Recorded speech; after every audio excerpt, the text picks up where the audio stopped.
Welcome everybody to the Latiners Network. My name is Jose and this is my review for Killers of the Flower Moon. It's just about Oscar season. We had Oppenheimer a few months ago, but this is when the Oscar season really begins in terms of the releases, movies like this. We got Ferrari coming up, and Napoleon's another one's getting a lot of buzz, etc., etc. But and this is the kind of film that just has that perfect recipe for Oscar success, right? A few cups of Scorsese, couple of tablespoons of DiCaprio, a dash of De Niro, put in the oven for about 3 hours and 20 some minutes, which is the length of this film, and more on that in a minute. And what you get, another Oscar, fully an Oscar nominated potential here, an Oscar winner potential. Of course, it's Scorsese. I wouldn't expect anything less, right? He, along with Spielberg, are the two of the four directors that should be on the Mount Rushmore of the greatest directors of all time, right? You start with those two, and then you pick and choose who the other two would be, right? He's a great director. We know that, so many great films, and he's worked with De Niro and DiCaprio here again, who he's worked with in virtually almost every film, is either De Niro or DiCaprio for the most part. They work so well together, and to have all three in the same film, working in the same film that's fantastic, right? This one here, give me an idea of what's going on here. We have the Osage, I'm saying that right, Native American reservation back in Oklahoma in the 1920s. They discovered oil on their land, so now they're pretty much filthy rich, right? Black gold, that was the thing back then. Of course, with the, God forbid, the Native Americans have something for their own, and here comes the white man trying to take it all away. I mean, white people, am I right? Just kidding, just kidding. I love my white people. But we have here one Robert De Niro, who apparently befriends the reservation, almost like a mentor and a guide, but he's got ulterior motives as he wants to, of course, acquire their wealth and their land. And he does it by getting his people that he surrounds himself with, including his own nephew, played by Leonardo DiCaprio, to marry the women there. So by legalities, they will inherit the land upon their death if the women were to die. And De Niro, ensures that the women start kind of being picked off one by one, anyone else who gets in the way of him getting all the money. So that's kind of the premise and the investigation that the FBI comes in towards to the last part of the film, investigate what's going on, all these people who are dying, all these murders going on, particularly with the family of Molly, who is DiCaprio's wife, and et cetera, et cetera. So that's kind of the premise of the film here. And listen, I'll say this, is this a good movie? Of course it is. This is a great movie. Some people say yes. I'm not sure if I'll go that far. This is going to be an Oscar worthy, and I agree it should be nominated for a lot of things, particularly in the acting categories, because DiCaprio is great. De Niro will give Robert Downey Jr. a run for his money in the supporting actor category. The one who plays Molly, DiCaprio's wife, I forget her name.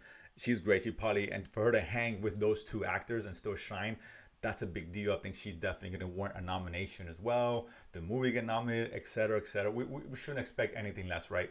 It's a Scorsese. It seems like every time he does a movie, he gets nominated, almost like Spielberg, justified or not. Like The Irishman, his last film, which I liked, but it was really long, and I don't think it garnered, it deserved all the attention that it got. But still a good film. I thought this was better than that.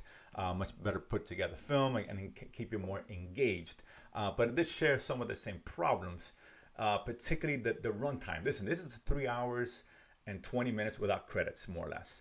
So if you're one of those that don't like those talky films that take that long, I get it. This probably won't be for you. But if you're if you want to see the Oscar films and be part of the conversation, you're a fan of Scorsese, want a good storytelling, etc., etc., you don't mind the runtime, you don't got to pee a lot in the theaters, for sure. But this one's going to be on Apple. I forget when. Because this is actually an Apple film, of course, that they pay for the bill, so it's their film, but they're putting on theatrical, so they get some of the Oscar buzz. So I get it.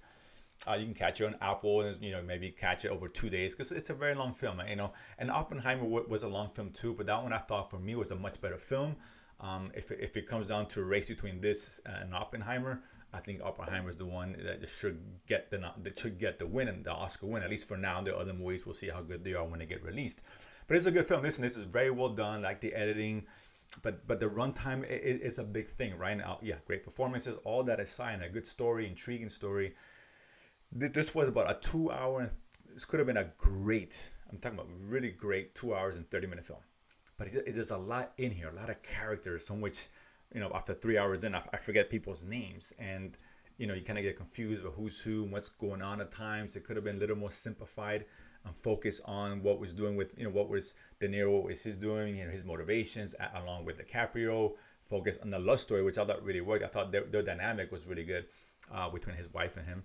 an investigation towards like the last hour and a half of the film, right? That got introduced with the FBI and what have you. So those elements worked, but I thought they could have just been a little bit tighter in terms of the storytelling. I didn't need to be sit there for 3.5 hours for this film. It's a negative. It doesn't detract from how good this movie is. Of course not. But it is a factor. I mean, talking about great films and ranking them, who's the best of the year, and et cetera, that to me is a big factor. But that, put that aside, it's a great movie, and I recommend you guys watch it. Again, this is your bag. This sounds like this is for you. You want to sit there for 3 hours and 20 minutes, by all means. I still recommend you do that because it's a really good movie. But if you have Apple Plus at home, you can wait till home, catch it over a 2-day period, give yourself a little break and all that, or a break in between. You go to the bathroom calmly, of course, because it's not a big spectacle film. You don't have to see us on the big screen.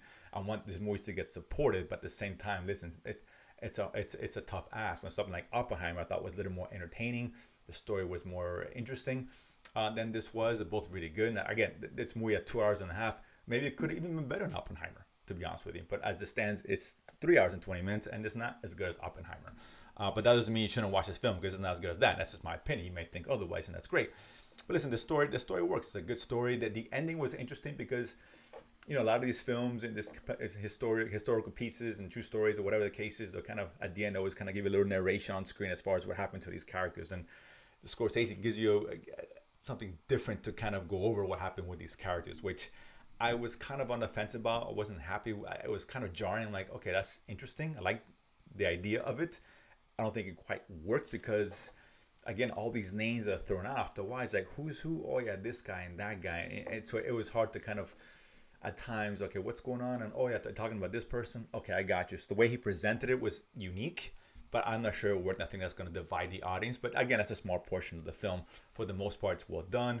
Great performances. I definitely recommend it if you guys can handle that runtime and, you know, are into these kind of films. Absolutely, because this is a talky film. I know people get allergic to those, and oh, God forbid they watch something that doesn't have any special effects in it. You know, I get it. That's not for you. Fair enough. But if you can stand through it, you like Scorsese, you like his style of movie making. Absolutely, it's a must watch for that. No doubt about it. Either at home or at Apple Plus. So that being said, you guys want to check this out? If you do, comment below. Let me know what you guys thought. And of course, if you haven't done so already, subscribe below and feed money to go to the movies and talk about it afterwards. See you guys next time.